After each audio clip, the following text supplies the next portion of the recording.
Secular Hindu युवक दीपू चंद दास की हत्या को लेकर बांग्लादेश में अल्पसंख्यक हिंदू नाराज हैं। आज बड़ी संख्या में ढाका में हिंदू समुदाय के लोग सड़क पर उतरे और हत्या के विरोध में प्रदर्शन किया। आपको बता दें, दीपू दास की हत्या के मामले में बांग्लादेश में अब तक 12 लोग पकड़े जा चुके हैं और आज जांच एजेंसी ने गारमेंट फैक्ट्री का भी मुआयना किया। दरअसल बांग्लादेश की हुकूमत पर अवैध कब्जे के लिए कट्टरपंथियों ने हिंदू विरोधी भावनाओं को भड़काया। बांग्लादेश की चुनी हुई सरकार का तख्ता पलट किया और अब उसी डर के बूते अवैध हुकूमत जारी रखना चाहती। बांग्लादेश में अस्थिरता और हिंसा के हालात के बीच हमारे संवाददाता ने मंदिर से लेकर यूनिवर्सिटी तक के दौरे किए हैं। आपको ढाका की एक ग्राउंड रिपोर्ट दिखाते हैं। ढाका में हादी की हत्या के बाद अगर कहीं दहशत है तो वो हिंदुओं में है।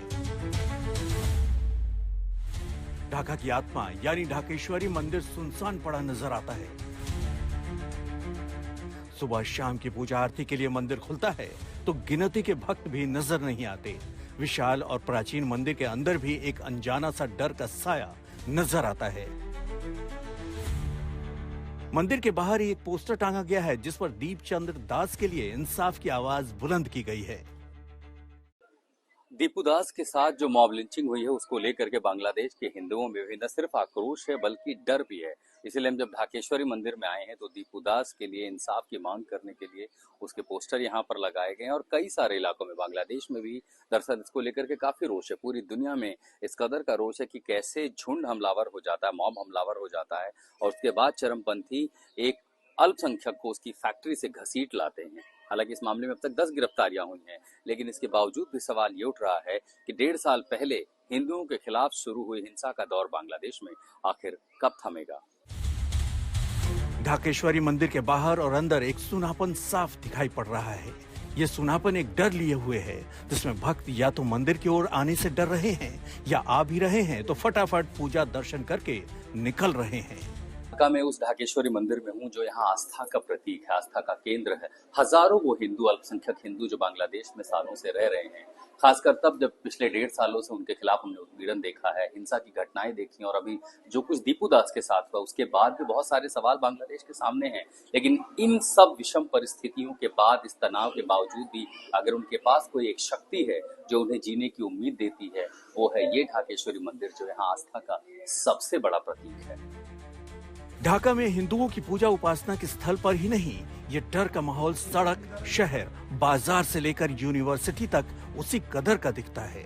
ढाका यूनिवर्सिटी में हिंदुओं और आवामी लीग के समर्थकों की जो हालत है वो महसूस तो की जा सकती है, लेकिन उसके अंदर खौफ इतना है कि खुले कैमरे पर बात करने से भी डरते हैं। आवामी लीग के कुछ मुस्लिम कार्यकर्ता भी उसी दहशत से इन दिनों गुजर रहे हैं जो दहशत हिंदुओं के अंदर है। 1.5 साल में आवामी लीग के नेताओं कार्यकर्ताओं के लिए क्या कुछ बदला? नहीं, यहाँ पर आवामी लीग की हर नेता के लिए बचना बहुत डिफिकल्ट हो गया है।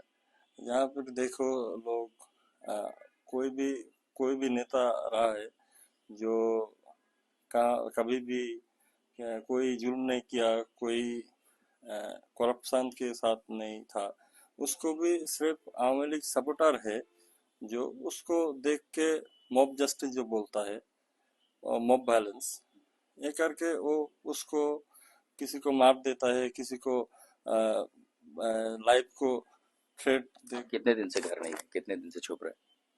हम तो 1.5 साल से हम लोग घर नहीं गया। इस मुल्क में जो चलिए ना, बर्मा पे मॉग है ना, मगर मुल्क है। इस पर जो पीपल है ना, नहीं जाइए, क्या करिए, ये अल्लाह के नाम पे मॉब जस्टिस करिए।